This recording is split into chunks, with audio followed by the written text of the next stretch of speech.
Alhamdulillahi wa kafa wassalatu wassalamu ala nabiyil mustafa wa ala alihi wa ashabihi ashurafa. Uhayyikum bitahaya tayyiba qailan lakum salamun alaykum wa rahmatullahi wa barakatuh. Ndugu watazamaji wa Tifu TV, tunaendelea katika visa vya Badri, ikiwa hichi ni kikao cha 12. Tumeona katika kikao cha 11 namna gani Sawad alivyokuwa mjanja katika kupata baraka za Mtume Muhammad sallallahu alayhi wasallam. Kisa hichi kinatufunza kitu gani? Kinatufunza hirsu sahaba ala mahabbati rasulillahi sallallahu alayhi wasallam wa annahum yuhibbuna rasulallahi hubban jamma, hubban shadida. Kinatufunza kwamba pupa ya maswahaba katika mapenzi ya kumpenda mtume wao Muhammad sallallahu alayhi wasallam, na kwamba maswahaba wanampenda mtume mapenzi ya hali ya juu kabisa, kiasi ambacho mtu hayuko tayari kuondoka katika ulimwengu mpaka hakikishe angalau awe amembusu mtume Muhammad sallallahu alaihi wasallam, au ngozi yake gusane na ngozi ya mtume Muhammad sallallahu alaihi wasallam, au amepata chochote katika kitu cha mtume Muhammad sallallahu alaihi wasallam na namna hiyo. Na tukiangalia katika historia ya bwana mtume kiujumla, utakuta mambo yako kama hivyo. Na kuna baadhi ya wakati bwana mtume anapozungumza tu, anapotoa khutba na mihadhara na durusi mbalimbali, na anapozungumza na maswahaba zake, basi wale maswahaba wanakimbilia kukaa safu za mbele kabisa, kukaa mbele ya bwana mtume, kukaa mwanzo, kukaa karibu na bwana mtume Muhammad sallallahu alaihi wasallam, ili ile athari ya mate yanayotoka wayapate. Na wanasema kwamba yalikuwa zikidondoka zile chembe za mate ya bwana mtume Muhammad sallallahu alaihi wasallam, maswahaba alikuwa akijipangusia. Na ulama wanasema katika kumsifu bwana mtume Muhammad sallallahu alaihi wasallam, wanasema yale mate yake tu basi ilikuwa inanukia harufu ya miski, nanukia harufu ya miski. Na hata ile jasho lake pia vile jasho la bwana mtume Muhammad sallallahu alaihi wasallam linanukia harufu ya miski. Na ndio hili inanikumbusha kasida moja katika kasida ambazo zilikuwa zinaimbwa sana katika nashidi za Kiswahili kumsifu bwana mtume Muhammad sallallahu alaihi wasallam. Inasema: lanuka lake harufu jasho la bwana mtume, lanuka lake harufu jasho la bwana mtume. Unaona, anasema jasho la bwana mtume linanukia harufu nzuri. Kwa hiyo mambo kama haya walikuwa maswahaba yahrisuna, wanafanya pupa katika kukaa mstari wa mbele ili kukaa karibu na mtume Muhammad sallallahu alaihi wasallam. Sahaba Anas bin Malik ambaye alikuwa ni khadimun li rasulillahi sallallahu alaihi wasallam, ni mtumishi wa bwana mtume Muhammad sallallahu alaihi wasallam. Bwana mtume anachotaka yeye ndo anamtangulizia. Bwana mtume akitaka mswaki anachukua anampelekea. Bwana mtume akitaka kiatu chake anachukua anampelekea. Akitaka kukamatiwa kiatu chake anakikamata. Mambo madogo kama haya Anas bin Malik ndo alikuwa akishughulika, alikuwa akikaa sana karibu na bwana mtume.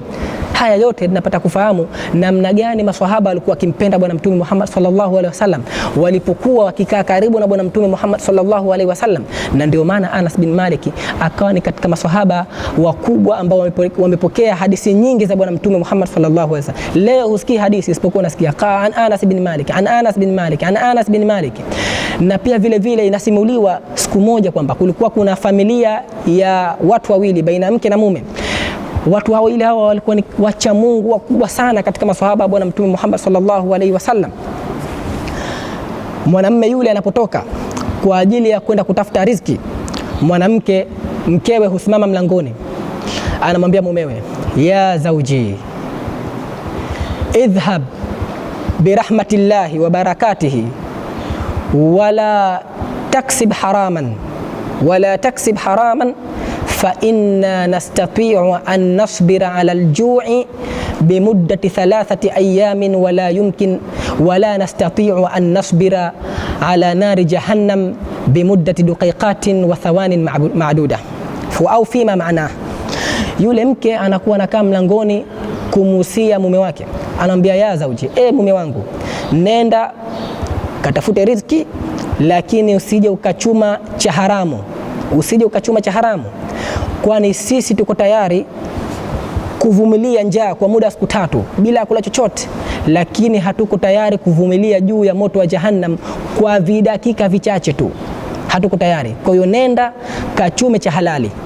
Halafu baadaye pia vile vile anamwambia ya zauji, mume wangu, la tashtaki ala Allahi bi rasulillah, au usije ukamshtakia Allah kwa mtume wake chochote, wala usije ukamwomba mtume chochote. Usije ukamwambia ya Rasulullah, nina njaa, ninahitaji chakula, nigaie chochote. Usije ukamwomba mtume Muhammad sallallahu alaihi wasallam.